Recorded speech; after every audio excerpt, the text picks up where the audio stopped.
Un livre, une île, trois rites entrent dans l'histoire du Zillois. Le murmure des pages.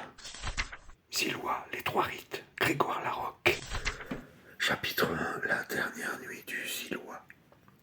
Naboo aimait se promener la nuit dans les jardins du palais. L'écrin de l'obscurité sublimait les odeurs des frangipaniers, flamboyants, glycines, bougainvilliers, oiseaux de paradis qui poussaient en abondance.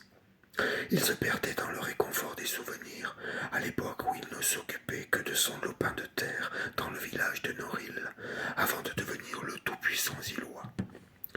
Cela faisait 22 ans qu'il avait pris le pouvoir de l'archipel et avait aménagé dans le palais, construit au centre d'un cirque naturel créé par les éruptions et l'effondrement d'un ancien volcan.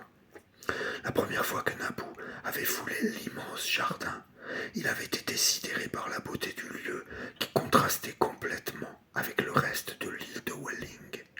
Les remparts naturels du cirque protégeaient ce monde à part, où prospéraient tous les fruits tropicaux et la flore colorée à perte de vue. Au centre de ce verger prolifique, une colline recouverte de plantations de thé servait de piédestal au palais.